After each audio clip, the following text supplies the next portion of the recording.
welcome to my YouTube channel. My name is Matlodi Leo, labor law practitioner. Now give me 10 minutes and I'll teach you tips to look out for when signing an employment contract. First thing first, this is the part 3 of the employment contract series, right? So as part of your contract, you'll find policies and procedures that the company will be talking about. So most of the time you'll find as an employee, because you'll be starting and signing a new employment contract, you don't know what the policies are. So it's mandatory actually to request to be inducted on the so-called policies and procedures. So normally it will say something like, the company issues various rules, regulations, and policies from time to time. The details of these rules, regulations, and policies can be found, and then it will state where the policies will be found. But I know most of the employers never take this into cognizance or take it seriously, where they actually induct you on policies. So things that you need to look out for is that should there be something that happens, obviously if you do take a matter to CCMA, at the CCMA they normally want to know what's the rule of law, and if there was, were you aware of it, right? Because that means the policies, if they were stated that they were there, they must be there, right? That's the first thing. Number 2, you must have been taught about these rules, which is the induction. Normally you get that when you start employment, maybe the first week or the first month of commencement of your employment. Now, if these are not done, you see it's a bit dicey, right? So what you also need to know is the policies or the kind of policies that the employer might have will be something like your code of conduct. Code of conduct essentially talks about how you should conduct yourself in the workplace, and also the expectation and from the employer. So you should know your duties and obligations to the employer and vice versa. And other policies will be something like, if you're given a vehicle, we will obviously have to induct you on your vehicle policy, the do's and don'ts of acquiring the company vehicles. And then other policies would be sexual harassment policy, it will be leave policy, and there's various obviously policies that the company should have, but you need to be inducted on all of them. Now with policies, I know most companies love to give you like a thick contract this much, this big, right? And then you don't read it because it's like buying a car. You're thinking, I just want to see myself driving out of this dealership, and this is you as well. I just want to see myself in my position and working. But you need to listen, you need to read, you need to ask relevant questions. And I would advise as well, rather ask for the contract so that you can read at home, in the comfort of your home, ask whoever that you need to ask, but you know that when you come and sign the employment contract, you have dealt with everything. And then obviously, and when you now onboarded into their systems and everything, you would have had the opportunity to ask all the relevant questions. And if you have to make notes, make notes. I know you always have fear and you want to impress the employer, but the problem is pretending you're okay is also an issue, because now you need to be transparent about who you are from the onset, so that you already know, is this going to be a solid relationship with your employer, or it's going to be a dicey working relationship.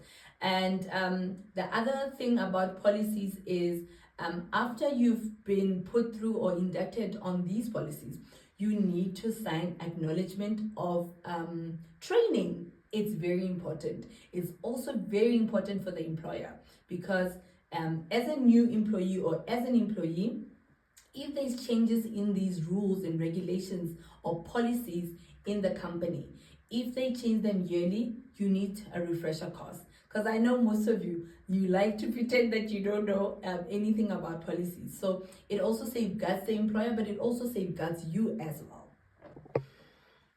Types of leave, right?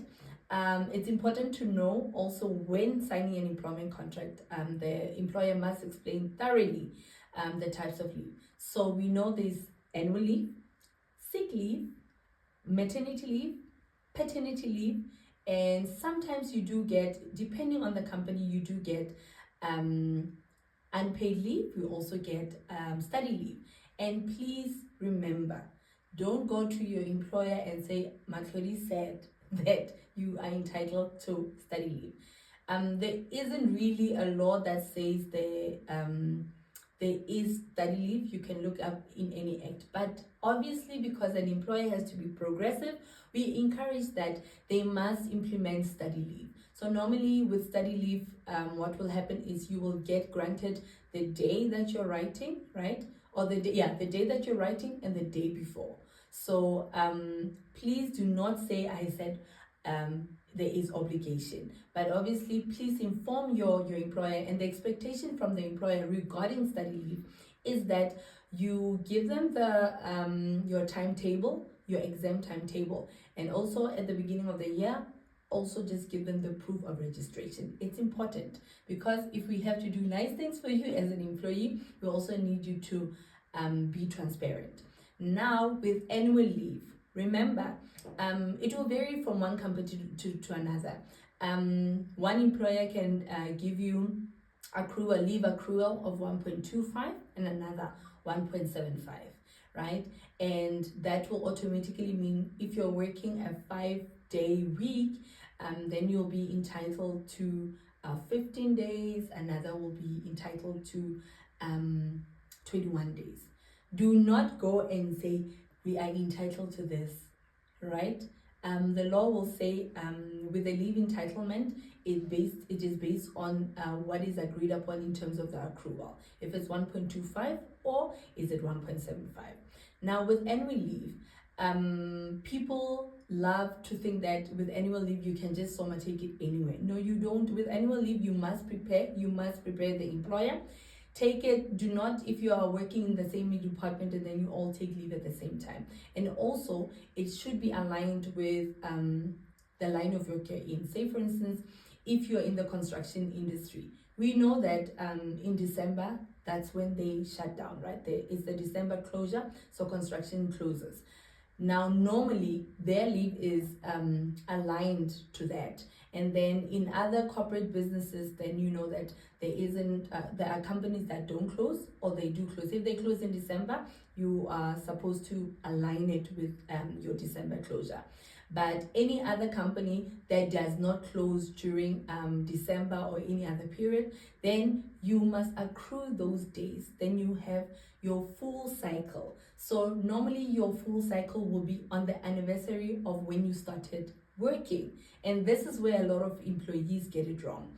And half the time they want to take the leave hunky-dory across the year, and then it becomes a problem when it's the period when now they know this is my leave time. Then you're like, but you need to accrue the days, but that's a topic for another day, right?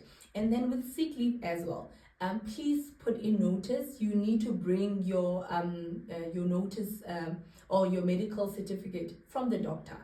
And you're only entitled to 1 day without a medical certificate, but also that has to do with what the employer prescribes. And then with paternity, normally with the employees, the man that's going on paternity, that's 10 days. But we know the jury's out there still for that 4-month entitlement, right? And what's important also is the family responsibility. What the law prescribes is a minimum of 3 days, but if your boss is really nice, they'll give you more than that. I know with most companies, they give you between 5 and 6. But remember, obligation is, or the entitlement is, it's anything from 3. So the law will say you cannot give the employee less than what the law prescribes. If the law says 3 days family responsibility, you cannot give anything less. You can only give above. Remember, the legislation of South Africa, it supersedes any kind of company policies. That's what's important. So we talked about the different types of leaves. There's annual leave, paternity leave, maternity leave, sick leave, study leave, and sometimes you do get that unpaid. But we'll have to do an entire segment for you where we'll talk about the different types of leaves, the accrual, and so forth. It's giveaway time, so we're giving 5 lucky subscribers, free 30-minute sessions with me to talk about anything they want to talk about relating to what we're talking about today, which is leave policies and procedures in the company. So we've come to the end of part 3 of our employment contract series. Please subscribe, like, and share, and follow us on all the other social media platforms.